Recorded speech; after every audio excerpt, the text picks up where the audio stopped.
Praise the Lord.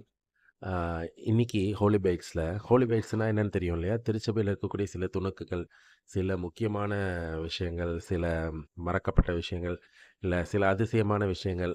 அத நம்ம வந்து பார்த்துருக்க மாட்டோம், இல்ல கேட்டுருக்க மாட்டோம். அந்த மாரி சில விஷயங்கள பத்தி சொல்றது தான் வந்து ஹோலி பைட்ஸ். இன்னைக்கு நம்ம பார்க்க போறது, இங்க மேல போட்டிருக்கேன் பாருங்க. அந்த சிலுவைய வந்து உங்களுக்கு பெருசாவும் போடுறேன் பாருங்க. இந்த சிலுவைய பத்தி தான் நம்ம இப்ப பார்க்க போறோம்.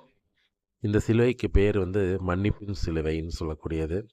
இந்த சிலுவை எங்க இருக்கு அப்டின்னா, ஸ்பெயின் நாட்ல கோர்டவான்னு சொல்லக்கூடிய ஒரு இடத்துல ஒரு மரம். அது வந்து புனித அன்னா மடம் அ ம மோனஸ்ட்ரின்னு சொல்லக்கூடிய ஒரு மடாலயத்துல இந்த சிலுவை இருக்கு. இப்பயும் இருக்கு. இப்படியே தான் இருக்கு. இதோட வரலாறு என்னன்னா, அந்த அந்த மடத்துல ஒரு குருவானவர்கிட்ட ஒரு மனிதர் ரெகுலரா வந்து பாவசங்கத்தன செஞ்சுட்டு இருப்பாராம். அப்போ வந்து அந்த மடாதிபதி வந்து அவர் பாவத்தெல்லாம் கேட்டுட்டு, அவர் வந்து மடாதிபதி இல்ல குரு. அவர் வந்து அந்த பாவத்த வந்து மன்னிச்சு, பாவசங்கத்த கேட்டு மன்னிச்சு அனுப்பிட்டே இருப்பாராம். ஆனா, இந்த ஆள் ரிப்பீட்டடா இவர் அடிக்கடி வர்றதுனால, இவர வந்து அந்த ஃபாதருக்கு ஓரளவுக்கு அடையாளம் தெரிஞ்சிருக்கு. அந்த ஃபாதர் வந்து இவர பார்க்குறபோது, ஃபாதருக்கே தெரியுது அவர் என்ன பாவம் செஞ்சிருப்பாருன்ட்டு. அந்த மாதிரியான ஒரு நிலைன்னு வச்சுக்கோங்களேன். ஆக்சுவலா வந்து நம்ம அ ஃபாதர்ஸ் வந்து ஜென்ரலா அந்த பாவத்த வந்து நினைக்க மாட்டாங்க. மன்னிச்சுடுவாங்க. அதே நெனப்போட அவங்க கிட்ட பேச மாட்டாங்க ஜென்ரலா. பட் இந்த ஃபாதருக்கு வந்து திருப்பி திருப்பி கேட்டு பழக்கமானதுனால, அவருக்கு அது அவர பார்த்தாலே கோவம் வருது. இருந்தாலும் அவர் வந்து சொல்றாரு. திருப்பியும் இவரு வந்து அதே பாவத்தையே சொல்றாரு.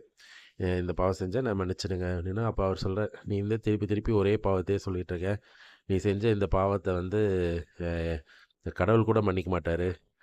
உனக்கு 1 தடவ, 2 தடவ மன்னிப்பு குடுக்கலாம். நீ சும்மா கேட்டுட்டே இருக்கன்னா, இன்டென்ஷனலா நீ பண்ற.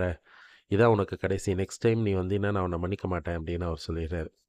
சொல்லி முடிச்சதும் வந்து இவர் வந்து சரின்னு பாவசேகரனுக்கு குடுத்துறாரு. அடுத்ததையும் அவர் வந்ததும், அவர் உனக்கு பாவசேகரன தரமாட்டேன்னு சொல்றாரு. தரமாட்டேன்னு சொன்னதும், தொங்கி நின்ற சிலுவையிலிருந்து இயேசு வந்து கீழ குனிஞ்சு, அந்த மனிதர வந்து அரவணைச்சு, ஒரு உரத்த குரல்ல ஒரு வாய்ஸ் கேட்குது.